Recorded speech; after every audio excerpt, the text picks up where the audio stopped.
Good morning, dear friends. Good morning, dear family. Good morning, lovers of God. Good morning, everyone watching this right now, whatever your time is. I say good morning to you because it is good morning. My time, it is almost 9 a.m. Eastern Standard Time. Today, I am going to be talking about the waiting room of destiny. What is the waiting room of destiny? That's what I'm going to be talking about today. The waiting room of destiny. And I'm going to use the story of Joseph to talk about this waiting room of destiny. What is the waiting room of destiny? The waiting room of destiny is a place or a period or a time in your life where God is fixing you. God is perfecting you for the plan that He has for you. That waiting room is also a part of that plan. Trust the process. What do you do when you find yourself in that waiting room of your destiny? In that waiting room, waiting to get to your destiny. It's like you get to an airport and you're to board the plane to wherever you're going to, whatever destination you're going to. And while you're at the airport is that waiting room. You're waiting for your plane and you have a time to catch your flight. While you're sitting down at the airport reading a newspaper on your phone, browsing the internet, talking with one or two friends that you're traveling with, or just the people that you have met, that is a season of waiting. As children of God, we should understand that before God takes you somewhere, He prepares you for that place or that environment. David, or rather Joseph, as we see, only had dreams about his destiny, but he did not know what was going to happen before he got or before he would get to the place where he was. Joseph did not see that his brothers were going to hate on him and put him in a pit, and he will be sold and he will be tempted, he will be seduced. He did not see that, right? But these are all part of God's plan to get him to that final destination where he needed to be. And we see that in the life of Joseph, all these things he was going through, he was in the waiting room of destiny to get to that destiny. In that waiting room, the light could go off. There could be darkness where you don't even see where you're walking and you bump your feet. It hurts. In that waiting room, you could be thirsty and you look around you, there's no water, and you check your pocket, there's no money to get water. In that waiting room, somebody could just get up to accuse you of stealing when you have not stole anything. And they pick you up and they throw you in jail. Like I said, I use the example of you traveling and you're using the airport to travel, right? And then somebody could just lie. Oh, I saw him do this or that. That is your waiting room. Or you could even miss the flight. You can miss the flight because of one thing or another. Maybe you went to use the restroom and by the time you got out of the restroom, you missed your flight. Or maybe there was a check somewhere that led to you missing your flight. Something always or something could happen while you're in your waiting room of your destiny. Now, understanding that the plans that God has for you are plans to prosper you and not forsake you. Because once these events begin, these negative events are happening in your life, what happens is that we cultivate the habit of thinking that this cannot be God's plan, because if it were God's plan, He says His plans are to prosper me. So why do I have to miss my flight? Why do I have to starve? Why do I have to hit my leg? Why do I have to bump my head? Why Joseph? I'm sure Joseph would have had so many questions like, was the dream not a right or a true dream? Did I misinterpret the dream? You know? But while you are in that waiting room, what can you do in that waiting room? In the season of waiting, while you are in that waiting room, all you can do is trust that your Father who is in heaven, who knows exactly what he is doing, is actually perfecting things for your good. Right? He's actually molding you towards becoming that person that is really worthy of that prosperity that he is bringing. Take, for example, I would say that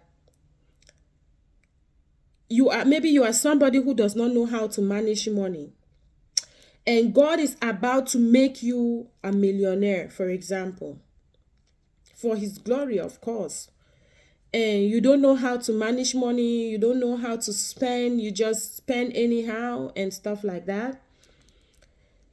In the season of you getting to that destination, or getting that 6-figure job, or winning that lottery, or something that will push you to receiving that prosperity that he has for you, in that season or during that process or in your waiting room, what the Lord will do is he will be giving you small. He will not give you all at once, to train you on how to manage it. Take, for example, you apply for a 6-figure job, you have an MBA, and they are paying for that position, say $200,000 annual income, and then nobody is calling you. You take a lot of interviews, they are not calling you. But when you apply for say lower positions where they pay you like 30,000 annual income, it's not even half the amount that your certificate requires or you deserve to get, right? You ask so many questions, but why am I being rejected when I have the skills, when I am able to do that which I have been trained in school to do? As a child of God, ask yourself one question. Ask yourself one question. Is God teaching me something during this season? Evaluate yourself.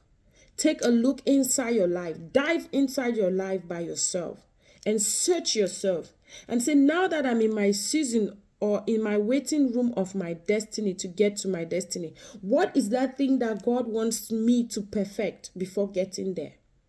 And then you begin to see that it could be because you don't know how to manage money. It could be because maybe you will receive the money like the prodigal son and you become like the prodigal son.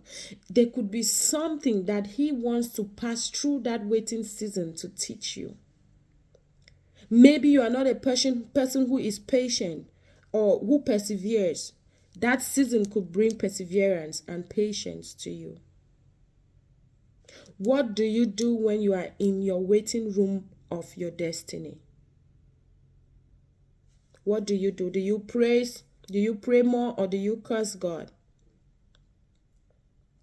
Would you be like Job's wife who said, curse God and die? Joseph did not see. What God showed Joseph was where he was going to go. And I believe that Joseph focused on the final destination and not how to get to that final destination. Yes, he kept his mind focused to the final destination, which is the prosperity that God says that I have plans to prosper. You can read the story of Joseph in Genesis 37. All his dreams are there, recorded there.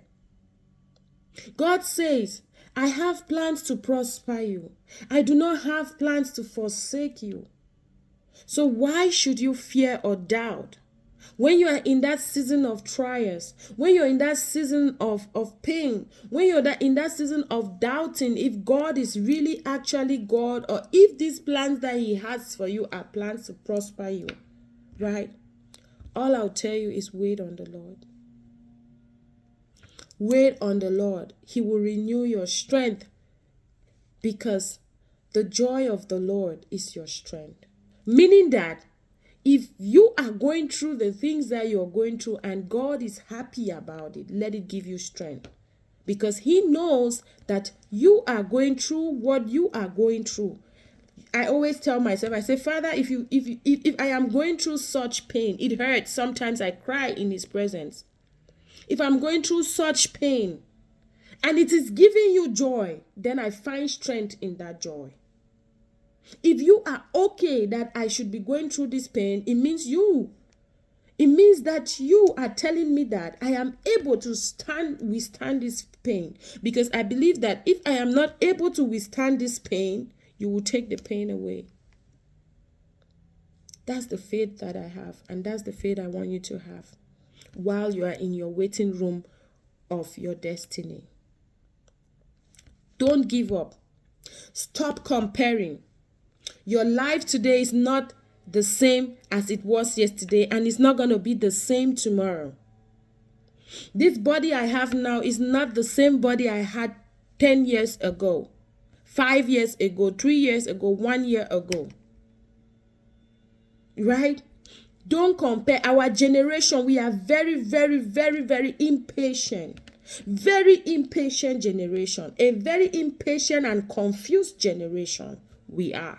Myself included. I'm not excluding myself. Because sometimes I find myself to being impatient. And other times I find myself confused. But guess what? I always turn back to my Creator.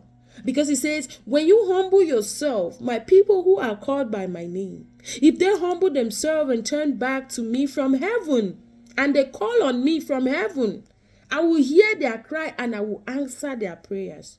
It is not only in the times of war that you turn back to God. It is not only even in the time of confusion when you have doubts of who he is. The world where we live now, we have so many people saying there's no God. We have so many people who get up and say, I saw God. We have so many people who get up and predict that Jesus is coming this day and this time. We have so many people performing fake signs and wonders. Some of these signs and wonders could be real. Some of them could be fake. We have so many people who have given themselves tied to evangelists, prophetess, prophet, this, that, and that. So guess what? Yes, we will be confused. But as children who know and understand the principles of God and fear him, we will always turn back to him when we have that doubt. Our generation is not patient. Joseph was patient. If Joseph was not a patient man, one characteristic that I learned from Joseph is that he was patient. When he got out of Potiphar's wife's hand, I knew that was a patient man. He would have taken it as an opportunity. Some of these men out here, or these young boys out here, they actually want to sleep with Oga's wife. Yes, so that they will blackmail Oga's wife. Why? Because they are impatient. Even if Madame seduces you, they will not run. They will not say, rather I go on the street and hawk pure water. Rather I go on the street and harvest mangoes or oranges and sell them. We will not say that. You will dive in Oga's bed. Confused and impatient generation we are. The waiting room of destiny. It entails pain. It entails long suffering. It entails, yesterday I was in the presence of God. I was like, child, to be a child of God is not easy. Anybody who says that I am a child of God and it is easy for them, check their life very well. I'm not sure that it is easy. I'm not sure. It cannot be easy. It cannot be easy. Jesus even said it. It's not easy to follow me. Narrow is the gate. Wide and broad is the other gate that leads to destruction. When he talks about narrow, it means that there are some times that you will get inside a situation, marital issue, that will make you feel like, you know what? God was not even supposed to create marriage, right? Or marriage, right? But then again, you remember who he is. He is the Alpha and the Omega. And he has already said it, that it is not easy for you to be called sons and daughters of mine. It's not easy. Jesus be cry, say, Papa, child, that pain done too much. Before Jesus cried, we saw Job. Job had cried too and said, that pain, I know if you take that pain again, Yahweh, come to my aid. We can see many of our forefathers who feared God. I'm talking about forefathers who feared God, not the forefathers who had or built up their own gods and they were worshiping. That is not who I'm talking about. So the waiting room of destiny In that waiting room of destiny, you will have somebody that could give you water. You have some people, God will put different types of people looking at the life. I have so much to talk about the life of Joseph. Looking at the life of Joseph, you will see the different people that pushed him to his destiny. Different characteristics of people that pushed him to his destiny. The good ones, the bad ones, the ugly one, the good, the bad, the ugly, and the nasty and everything. Pushed him towards his destiny. And as sons and daughters of God, we have to have this perception. We have to understand that it will not be easy for you to reach your final destination of your destiny. So while I'm waiting in my waiting room to get to my destiny, what am I doing? Am I praying? Am I praising? Am I worshiping? Am I teaching everyone who comes into my life to love God? Am I emitting God's love? Am I showing people that I love God? Am I showing them, not only speaking it out of my mouth, but am I actually loving God the way I should? Or am I just loving God with my mouth and then I'm on the street hawking my body? Or I'm in somewhere just using my mouth to kill someone, that way that you caught somebody like that with your mouth. The waiting room of destiny is a place where you begin to evaluate yourself and begin to understand that the plan and purpose that God has for you is to prosper you. And everything that you are going through in that waiting room of your destiny is part of the plan. It is part of the plan. Whether you like it or not, that is what God had designed it to be. Nobody told Job that one day he will get up and all his kids will die. Nobody told him that he'll get up one day, all his riches will be gone. Right? Nobody told him. But that was part of the plan for his destiny. God knew that it was going to happen like that. And that is why when Satan was talking about the things that Job had, to claim that, oh, it is, you think this Job like this, you think he is worshiping you because he loves you? He's not worshiping you because he loves you. He's worshiping you because you have blessed him with all of these things. And God just looked at Satan and said, see this one. I already know who you are. I even know Job and I know how it's going to end. And because I know how it's going to end, you do not know how it's going to end. Go and test him and see. But you see his life, do not touch his life. Do not touch his soul. Because what? God wants you to see, wanted Satan to see that it is not because of the things that Job has that he loves and fears him. How many of us today can be praised by God like the way he did with Job? How many of us can God brag about you? I have a message on my YouTube channel where I talk about, can God brag about you? God bragged about Job when Satan came. God bragged about him. Find that message on my YouTube channel and watch it and enjoy it. Thank you all very much. The waiting room of destiny is a place or a season or a time in your life where the pain will be too much, just like someone helped Jesus with that cross to carry. Yes, somebody helped Jesus carry the cross because the pain was too much. And also Joseph went through hell to get to that final destination. You are going through that season. Keep your eyes focused on the prize. Trust that the plan is to prosper you and not to forsake you. Don't give up no matter how the enemy rises to attack you. Is it a job you're looking for, you're not getting the right one? Hang on to the Lord and trust that his plans are to prosper you.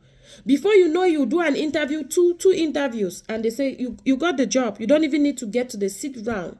You got the job. Before you know, you go to the hospital for a lab test and they do the lab test. They say, oh, this is the issue. All this while you just needed vitamin C. Because God has a plan to prosper you. So while you're in your waiting room of your destiny, make sure that you trust God's plan for your life. Bye.